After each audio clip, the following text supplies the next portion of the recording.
2050년에는 인도네시아가 세계 4위권의 경제 대국이 될 것이다. 2050년까지 못 기다리겠다. 2045년 G4 니켈 세계 매장량 1위, 생산량도 1위. 핵심 광물의 부국, 부자 나라, 한중일, 전기차 삼국지가 벌어질 거라고 그렇게 생각이 됩니다. 아세안에서의 베프가 누구냐? 인도네시아다. 비즈니스 하는 분들, 특히 이제 무역 쪽에서는 아주 희소식이죠. 2025년 편나가는 시점.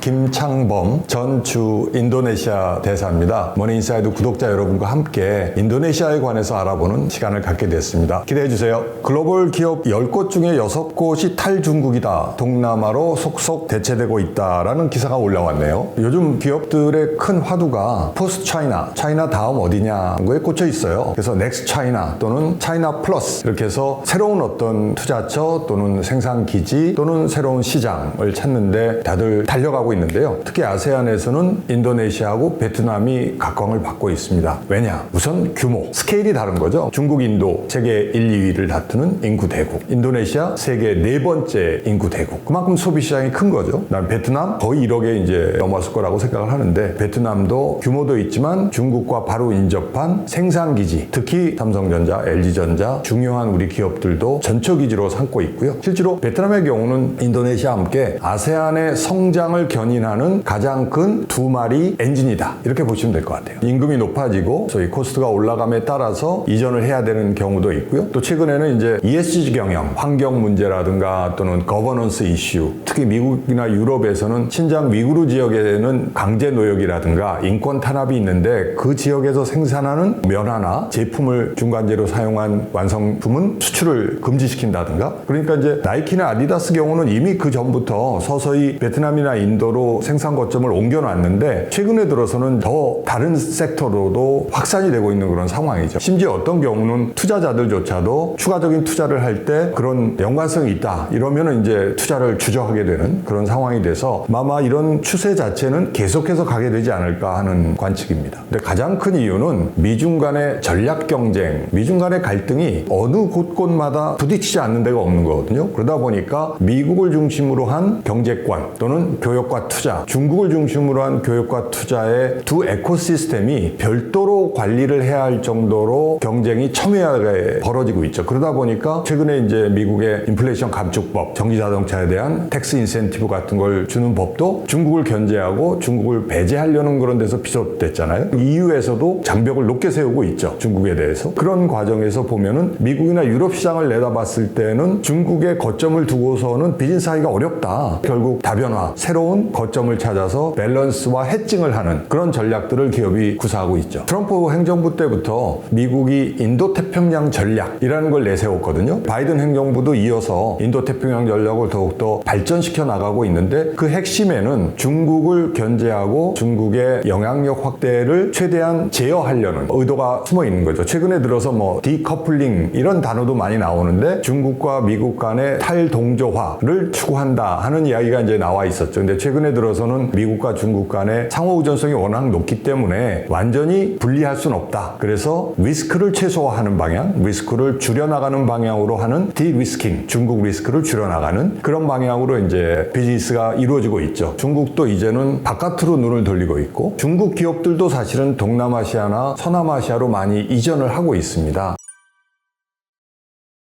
우리가 이제 세계 10위의 경제 대국에서 2단계가 떨어졌다 이런 이제 뉴스가 나왔지만 인도네시아가 한 16위 정도 됩니다. 근데 여러 가지 컨설팅 회사에서 예측하는 거로는 2050년에는 인도네시아가 세계 4위권의 경제 대국이 될 것이다 예측을 하고 있습니다. 그래서 인도네시아 정부는 2050년까지 못 기다리겠다. 2045년 G4 4번째로 큰 나라 경제 대국으로서 그런 걸 목표로 세우고 있습니다. 그래서 자기들이 아마 자신하고 있는 부분은 지난 한 10년간 5%대 성장을 계속했어요. 또 인구 보너스라는 말 있잖아요. 지금부터 한 2032년, 35년까지는 인구가 계속 늘어나는 추세에 있을 겁니다. 지금 출산율 자체가 2.3 정도 돼서 2032, 3년이 되면은 3억 2천, 3억 3천 올라갈 거라고 그렇게 추측들을 해요. 그렇다면은 지금은 16위 정도이지만 앞으로 인구도 늘어나고 소비력도 구매력도 올라가면은 세계 4, 5위 정도에 가지 않겠느냐, 그런 자신감들을 갖고 있죠. 고속 성장을 어느 정도까지 끌어올릴 것인지, 인프라나 인적 자원을 얼만큼 고도화할 것인지, 그런 거에 많이 달려있죠. 인도네시아는 그동안 그렇게 많이 알려져 있지 않았었는데 사실은 경제 규모는 아세안 10개국 중에 GDP나 전체 인구나 40% 이상을 인도네시아가 차지하고 있습니다. 인도네시아의 경우는 내수 기반이 워낙 튼튼하죠. 2억 7,500만 명의 인구를 갖고 있고, 내수 기반을 토대로 해서 자체적인 제조업 기반도 그동안 유지가 되어 왔습니다. 최근에 들어서 차이나 플러스에서 베트남이 각광을 받았었는데 베트남에 약간 쏠림 현상이 있는 게 아니냐, 과거에 저희가 중국에서 겪었던 그런 일을 겪을 수도 있지 않느냐에 대한 약간 걱정, 리스크를 줄여나가기 위해서 베트남 플러스 인도네시아 이렇게 하겠죠. 왜 인도네시아가 이제 각광을 받는다 하는 이유 중에 하나가 젊은 대국입니다. 젊은 인구 대국. 인도네시아의 경우는 중위 연령이라고 해서 아직 30세가 채 되지 않아요. 우리나라 46세입니다. 이미 이제 고령 사회로 넘어가고 있기 때문에. 베트남도 한 32세 정도 되는데요. 중국도 사실은 이제 고령화 사회로 접어들고 있거든요. 중국 인구가 거의 14억인데 그중에 15세부터 24세는 약 1억 6천만 명 정도 되는데, 인도네시아는 그보다 인구는 2억 7,500밖에 안 되지만 약 4,400만 정도 됩니다. 베트남은 1,300만 정도. 15세부터 24세가 결국은 이제 쭉 해서 성장의 주축이 되겠죠. 소비를 이끌어 나가는 지금의 장년층을 이제 리플레이스 하게 될 텐데, 그런 걸 보면은 인도네시아가 포텐셜이 굉장히 크구나 판단하게 되는 거죠. 그 다음에 동남아시아에 있어서는 인도네시아가 비교적 정치적인 안정, 거버넌스가 탄탄하다. 중국이나 또 뭐 최근에 러시아 사태를 보면서 권위주의적인 체제가 갖고 있는 리스크, 사람들이 굉장히 이제 민감해졌잖아요, 과거보다. 인도네시아는 아세안 국가 중에선 가장 모범적으로 민주화를 겪었고 또 민주화를 성숙시켜 나가고 있는 그런 과정에 있어요. 그래서 정당 간의 연합도 이루어지고 또 평화적인 정권 교체도 국민들의 직접 투표를 통해서 이루어지고 있기 때문에 그걸 또 하나의 장점으로 볼 수 있고요. 세 번째는 최근에 들어서 니켈 세계 매장량 1위, 생산량도 1위, 전기차 또는 배터리, 저희가 지금 가장 일상생활에서 쉽게 접하고 있는 성장하는 트렌드, 뒷받침할 수 있는 핵심 광물과 원자재들의 공급처로서 또 각광을 받고 있던 게 큰 이유라고 봅니다.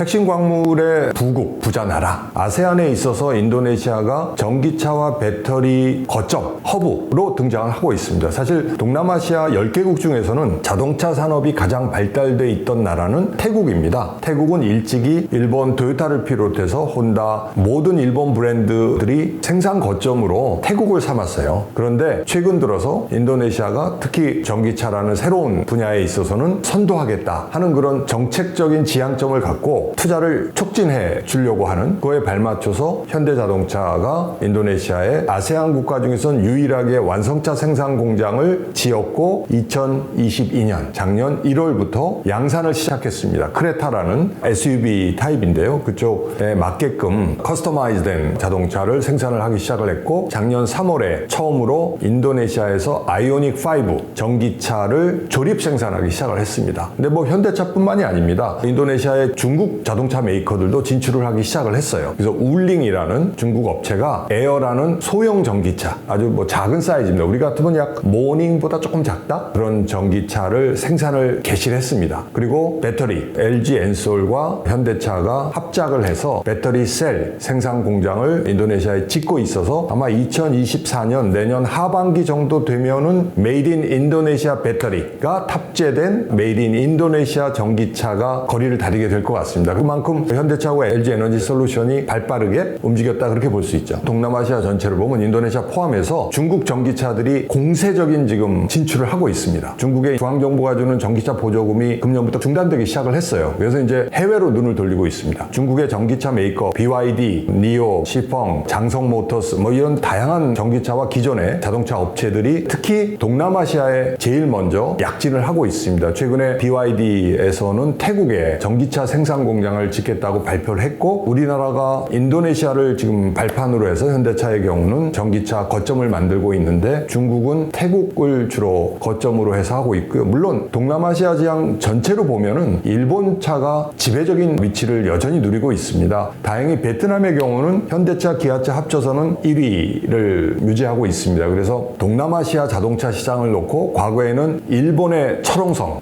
우리가 도전장을 냈는데 앞으로는 한중 중일 전기차 삼국지가 벌어질 거라고 그렇게 생각이 됩니다. 인도네시아 조코 위도도 대통령 이 호주를 방문을 해서 호주의 총리하고 합의를 했습니다. 호주가 갖고 있는 리튬, 인도네시아 갖고 있는 니켈을 합쳐서 배터리 협력 생태계를 만들자 이렇게 이제 합의를 한 거죠. 인도네시아는 니켈을 바탕으로 해서 동남아시아에서의 전기차 배터리 허브를 꿈꾸고 있거든요. 또 호주는 리튬만 갖고는 배터리를 만들 수는 없으니까 니켈이 꼭 필요하죠. 인도네시아 기업들이 투자를 호주에 해서 예를 들어서 뭐 리튬 채굴부터 재련까지 해서 갖고 와서 인도네시아의 현대차나 LG 에너지 솔루션이 하고 있는 배터리 셀 공장에 투입을 할 수도 있을 거고요. 또 역으로 호주가 또 리튬 광산에서 나오는 리튬을 갖고 또 니켈을 받아서 호주에서 배터리를 만들 수 있을 것 같은데 내수 시장 아세안이나 또는 뭐 미국, 유럽에 수출하는 방향으로 가게 되지 않을까 하는 그런 추측들을 하고 있습니다. 인도네시아나 아세안의 전기차 시장 자체가 아직 걸음마 수준입니다. 미국이나 유럽처럼 중국도 그렇고요. 전기차 판매가 막 10%, 20% 이렇게 올라가거나 이럴 단계까지 가기는 상당한 시간이 많이 걸릴 거다. 예를 들어서 이제 탄소 중립 목표 각 국가별로 하지만 인도네시아의 경우는 저희 나라가 2050인데 비해서 2060년이거든요. 조금 이제 늦춰놓은 거죠. 앞으로의 성장할 아세안 시장도 보고 동남아뿐만이 아니고 호주, 뉴질랜드, 서남아시아나 중동까지도 수출을 할 그런 이제 생각으로 갖고 있고요. 중요한 부분은 결국은 인도네시아가 니켈을 비롯한 핵심 광물의 보유가 워낙 탄탄하게 기반을 갖추고 있기 때문에 유리한 조건에 놓여 있다고 보이죠. 예를 들어서 태국 같은 경우는 배터리 메이커들이 선뜻 투자하기가 굉장히 어려운 그런 상황이죠. 아무래도 핵심 광물이 없다 보니까 배터리를 거기서 생산하기보다는 뭐 인도네시아나 다른 곳에서 생산하려는 판단으로 가지 않을까 하는 생각입니다. 우리나라에서 여론조사를 해서 미국과 중국 중에 어디를 선택해야 됩니까? 꼭 선택할 필요는 없어요. 그렇지만 꼭 하나를 찍어야 된다 하면 아마 우린 대부분의 사람들이 미국이라는 답이 나올 겁니다. 뭐 한미동맹의 이유도 있겠죠. 당연히 경제적으로도 그렇지만 가치적인 측면에서 가까우니까. 중국에 대해서 인도네시아는 약간 균형? 나쁘게 얘기하면 양다리? 균형과 해칭 그런 자세를 취하고 어느 한편을 특별히 선택하고자 하는 자세는 아닙니다. 그 실제로 경제적인 면에서는 해상 실크로드, 육상 실크로드를 통해서 중국이 신흥시장에 대해서 다양한 무상원조 투자를 통해서 인프라도 개발하고 또 중국 기업의 진출을 지원하는 그 프로그램에 있어서 인도네시아도 중요한 공략 대상입니다. 그래서 지금 자카르타하고 반둥, 우리 같으면 서울 대전간 거리인데 거기 인도네시아 최초로 고속철도 건설 중인데 그 자금도 중국의 차관을 통해서 지어지고 있습니다. 그러니까 미국하고는 경제적인 연계성, 끈끈함 면에서는 비교가 되지 않죠. 그렇지만 그렇다고 해서 중국과 무슨 전략적인 제휴를 한다 이런 관계는 아니고 미국과 중국을 필요에 의해서 적절히 밀고 당기고 활용하는 전략을 구사하고 있죠. 굉장히 좀 실리적이라고도 얘기할 수 있고요. 그리고 인도네시아는 태생부터 독립 이후부터 비동맹 과거에 그런 표현이 있었잖아요. 어느 한쪽 진영에도 속하지 않는다. 그래서 자기들만의 길을 가겠다는 게 굉장히 뚜렷했어요. 그래서 그 전통이라고 할까요? 그 레거시가 여전히 전체적인 대외 정책에도 그대로 남아 있습니다. 중국의 미래, 인도네시아의 미래를 점치는 건 어떻게 보면 거의 도박에 가까운 일이긴 합니다만 우리 이제 비즈니스 관점에서 보면 이렇게 제조업 기지, 시장, 소싱의 거점 이렇게 이제 크게 세 개로 나눠져 있을 것 같아요. 워낙 중국은 규모도 있고 뭐 AI, 양자 컴퓨팅부터 밑에 섬유, 다양한 노동 집약적인 산업까지 중국은 다 계열이 갖춰져 있는데 비해서 인도네시아는 아직은 노동 집약적인 산업이 주종이고 광물, 광업, 농수산업이 갖추고 있고요. 이제 자본 집약적인, 기술 집약적인 산업으로 넘어가고 있는 단계입니다. 그래서 조금 뒤처져 있는 부분이 있는데 앞으로 이제 어떻게 될지 뭐 당장 단기간이 아니고 그건 이제 인도네시아 정부나 인도네시아 기업들이 얼마만큼 해외 투자를 유치하고 R&D 역량 또 스킬드 맨파워를 길러내느냐 이거 달려 있겠죠. 앞으로 인도네시아가 글로벌 밸류 체인에 얼마만큼 편입이 될 것인지 아직은 동남아시아 수준이라고 할까요? 그 부분이 앞으로 주목해야 될 부분이고 그런 점에서 인도네시아 정부는 다양한 노력을 하고 있습니다. 예를 들어서 이제 단순히 원자재나 광물을 수출하고 이런 수준이 아니고 원자재 광물을 자국 내에서 재련하고 가공하고 그걸 통해서 완성된 새로운 프로덕트를 만들어서 수출하는 소위 부가가치를 최대한 높이는 그런 방식으로 산업 구조를 개편하려고 하고 있습니다. 그리고 인적 자원의 고도화를 위해서 대학 교육이라든가 고등교육에 대한 투자를 좀 늘려가겠다는 생각인데 시간은 많이 걸릴 것 같습니다. 아세안도 마찬가지로 경제 통합을 계속 추진해 나가고 있습니다. 아직은 단일 시장 정도에 거치고 있고요. 인도네시아가 이제 아세안의 맏형으로서 어떻게 보면 아세안의 통합, 아세안의 결속을 계속해서 북돋아주고 있는, 그리고 이끌어가고 있는 그런 위치에 있는데, 그럼에도 불구하고 EU와는 큰 차이는 있습니다. EU는 단일 시장, 하나의 경제 정책을 또 만들어내고 있거든요. 예를 들면 통상 정책, 영국은 지금 탈퇴했습니다만 독일, 프랑스, 이태리 자기들 결정하지 않거든요. 27개 회원국이 합쳐서 브뤼셀 EU 집행위라고 하는 EU 본부에서 결정하거든요. 근데 아세안은 아직은 그렇게 통합된 하나의 정책을 내는 단계까지는 가 있지 않습니다. EU의 경우는 아시다시피 단일 화폐, 유로라는, 물론 전 회원국이 쓰진 않지만 유로존이 있어서 유로로 여러분이 뭐 프랑스 가거나 독일 가거나 단일 화폐로 하고, 패스포트도 없이 아무도 체크 안 하거든요. 출입국도 없고 또 국경을 넘을 때도 체크 포인트도 없습니다. 근데 아세안은 아직은 사람의 이동, 자본의 이동, 화폐의 사용, 이런 각자 자국의 제도와 법령에 따르게 돼 있어요. 그래서 앞으로 그 통합의 속도는 조금 더 붙긴 하겠습니다만 EU, 유럽연합에서 느끼는 그런 정도의 밀도로 가기까지는 시간이 많이 걸릴 것이다. 그렇지만 방향은 그렇게 설정이 되어 있습니다.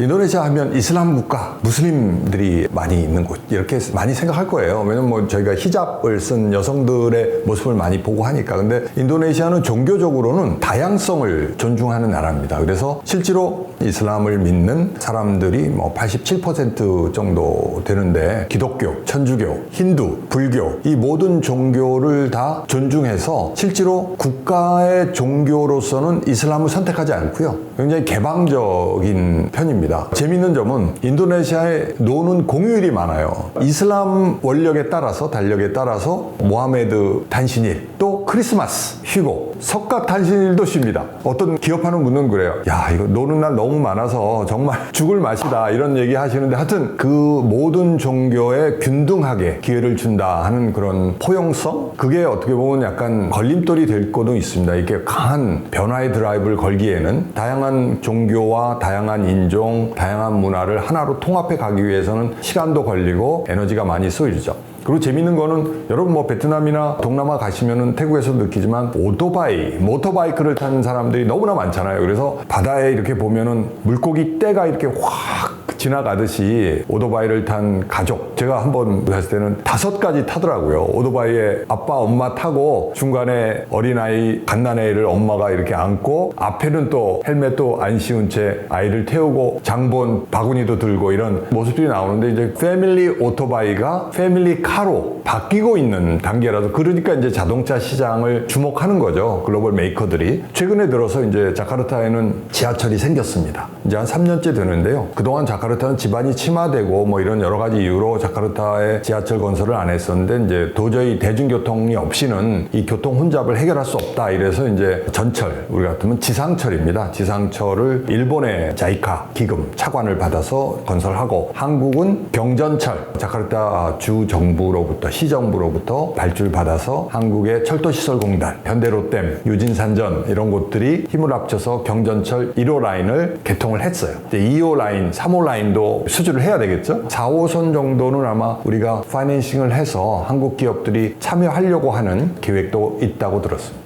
동남아 하면은 우리보다 조금 좀 아무래도 경제 수준이 낮다 보니까 소셜미디어 사용 그렇게 할까요? 이렇게 하는데, 의외로 틱톡 사용 세계 1, 2를 다투는 나라 인도네시아입니다. 미국, 인도네시아가 1억 명이 넘게 틱톡을 사용을 하고요. 그러니까 인구 대비 거의 반 정도가 페이스북을 사용한다고 보여지는 거죠. 인스타그램도 마찬가지고요. 사실 정치에도 많은 영향을 미쳐요. 여러분 상상하기 어려울 부분인데, 인도네시아 조코 위도도 대통령의 인스타그램 팔로워 수가 5천만 명. 이게 무슨 뭐 아이들도 아닌데, 조코 위도도 대통령이 재선을 해서 2번째 임기를 지금 수행 중에 있는데, 2014년 처음 대통령에 당선됐을 때 5년 임기거든요. 그때 선거 과정에서 조코위 대통령이 트위터와 페이스북을 굉장히 사용을 많이 했어요. 인도네시아 정가에서는 소위 소셜미디어를 이용한 선거 캠페인에 가장 적절하게 그걸 활용했던 정치인이다, 이렇게 이제 평가를 합니다. 그래서 요즘은 다시 또 이제 대선 바람이 불고 있습니다. 내년 2월에 인도네시아 대통령 선거가 있게 되는데, 크게 유력한 후보 셋이서 지금 각축을 벌이고 있거든요. 근데 그 사람들도 다 인스타그램 팔로워 수가 500만에서 600만 사이예요.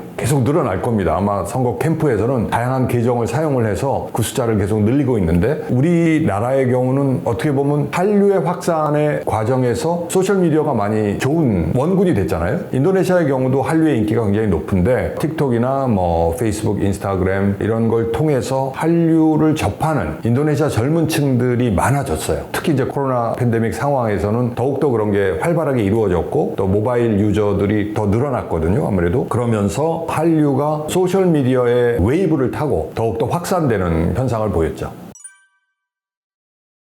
불닭볶음면. 사실은 저도 그렇게 매운맛 정도 먹으면 거의 입에서 불이 날 정도인데, 불닭볶음면이 엄청난 히트를 쳤어요. 그래서 인도네시아를 포함을 해서 동남아 시장에 어떻게 보면 우리 라면의 르네상스를 불러일으킨다 할 정도였는데, 뚫레주루라고 우리 베이커리 체인이 있잖아요. 인도네시아에선 가장 큰 베이커리 체인입니다. 인도네시아 자카르타 도착하시고 공항에도 있고요. 그다음에 CGV 멀티플렉스 영화관이 동남아시아에서 가장 스크린 수가 많은 곳이 인도네시아입니다. 70개가 넘게 지금 인도네시아 각지에 있고요. 롯데마트 같은 경우도 40개가 넘게 인도네시아 전국 각지에 있습니다. 물론 그런 소비재뿐만이 아니고 동남아시아의 가장 큰 일관 제철소는 포스코가 인도네시아 국영 크라카타우 스틸과 합작을 해서 인도네시아에서 현재 가동 중에 있습니다. 물론 현대차 경우는 인도네시아 전기차 시장을 선도하고 있죠. 다양한 분야에서 한류 또는 K 브랜드가 인기를 얻고 있는데, 그 중에는 이제 두끼라고 하는 떡볶이가 있잖아요. 인도네시아에도 체인이 여러 군데 나와 있고요. 닭갈비도 다양한 브랜드들이 나와 있고, 롯데리아도 나와 있고요. 그래서 인도네시아가 한류에 대한 인기에 힘입어서 K 프로덕트, K 브랜드들이 순풍을 맞고 있는 그런 상황입니다. 올해가 마침 한국과 인도네시아가 외교 관계 수립한 지 50년이 되는 해예요. 축하하는 분위기죠. 이제 50년이 됐다. 그동안에 관계가 계속 좋아지고 있었습니다만, 지난 2017년에 인도네시아하고 한국 간의 특별 전략적 동반자 관계를 맺었어요. 양국 관계를 외교가에서 규정하는 일종의 레벨이 있습니다. 그 중에서 최상위 레벨이 특별 전략적 동반자. 아세안에 10나라가 있지만 인도네시아가 유일하게 우리나라와 베프라고 보면 되죠. 아세안에서의 베프가 누구냐? 인도네시아다. 하나 이제 퀴즈 낼게요. 중동, 미들이스트에서 우리나라의 특별 전략적 동반자는 누굴까요? UAE입니다. 아랍에미레이트. 우리가 왜 원전도 짓고 특전사 요원들이 가서 UAE의 군 요원들을 훈련도 시키고 있습니다만, 특별 전략적 동반자가 갖고 있는 의미가 그런 거죠. 그러니까 누구나 하고 갖는 건 아니고, 그 지역에서 가장 전방위적으로, 단순히 경제, 통상,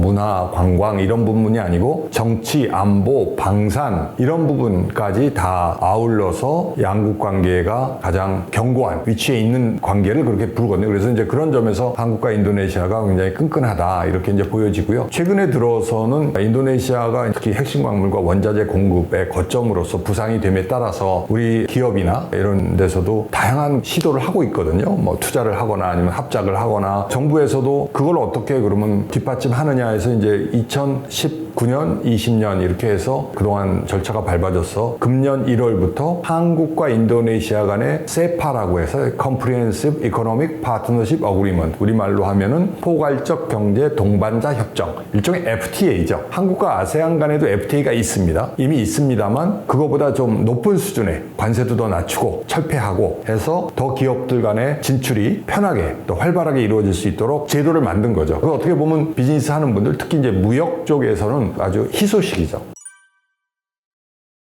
기업들의 경우는 right timing, right place, 적시에 적소에 갔다 이렇게 좀 판단이 되고요. 아마 더 늦었으면은 우리가 지금 누리고 있는 기회를 놓치지 않았을까 하는 생각이 듭니다. 왜냐하면 자동차의 경우도 일본 자동차 업계는 1970년대부터 진출을 해서 철옹성을 쌓았거든요. 시장을 완전히 이제 장악을 한 거죠. 핵심 광물 같은 경우도 중국 업체들이 니켈, 복사이트, 철광석 다 중국 기업들이 대규모 투자했습니다. 칭산, 화유 이런 중국의 메이저 광산 기업들이 있습니다. 인도네시아 니켈 채굴하고 재련하고 그런 상황에 놓여 있거든요. 그러니까 시간이 가면 갈수록 저희가 들어설 틈이 더 없었을 거다. 현대차가 얼마만큼 시장을 잘 공략하고 특히 이제 그동안 현대차를 접하지 않았던 고객들의 마음을 사로잡느냐 그 부분에 달려 있는데, 다행히 전기차의 경우는 아이오닉5가 딜리버리가 굉장히 지연이 됨에도 불구하고 많이들 기다리는 그 덕에 현대차의 브랜드 파워가 많이 올라갔어요. 전기차, 럭셔리 약간 이런 이런 개념으로 인식이 되기 시작을 했거든요. 작년 12월에 한국을 방문했던 인도네시아 하원 의장, 그분이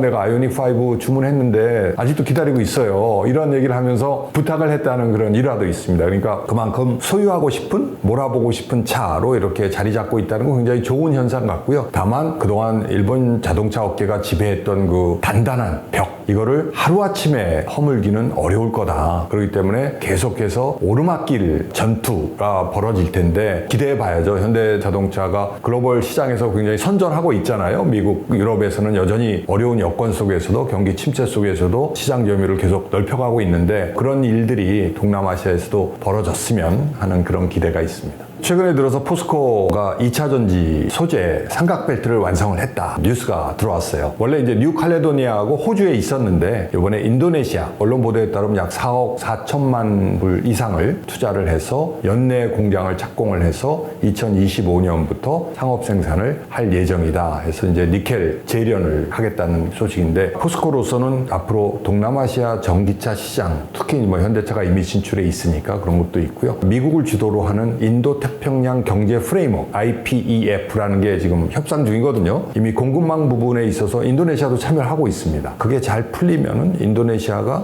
미국의 2차 전지 중간재 같은 거를 수출할 수 있는 길도 열리지 않겠는가 하는 여러 가지 내다보고 그렇게 결정하는 게 아닌가 싶어요.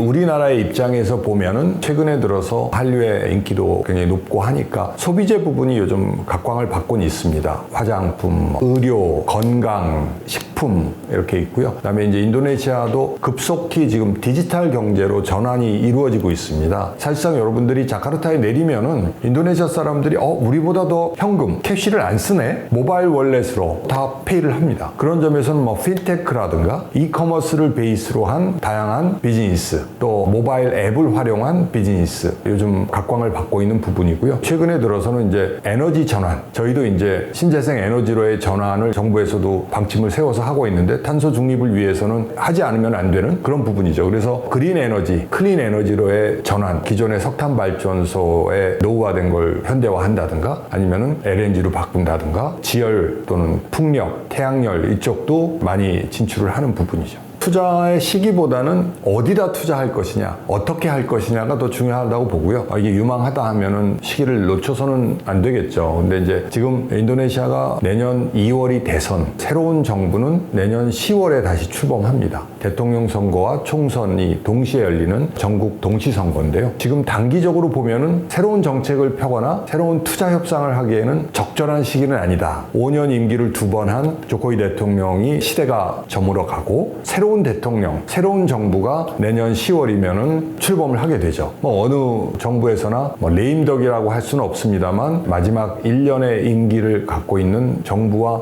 메가 프로젝트를 협상하기 굉장히 어려운 거 아니겠습니까? 아무래도 정치적 또 어떤 변동성이 있을 수도 있으니까. 그래서 금년부터 내년까지는 작은 규모의 일반적인 투자는 아무 문제가 없겠지만 대규모 투자를 하기는 굉장히 어려운 상황이고, 2025년 새롭게 출범한 정부가 안착이 돼서 새로운 정책을 펴나가는 시점, 메이저 디시전은 내려질 수 있지 않겠느냐, 이렇게 보는 거죠. 그렇지만 인도네시아는 금년에도 5% 이상 성장하리라고 보고, 내년도 그렇게 아시아개발은행에서도 예측을 하고 있거든요. 그런 점에서는 경제 전반의 상승세, 이 부분은 꺾이진 않을 거다, 이렇게 보여집니다. 강남에 재건축이 많은 이유가 신도시 개발을 했기 때문에 많은 거고요.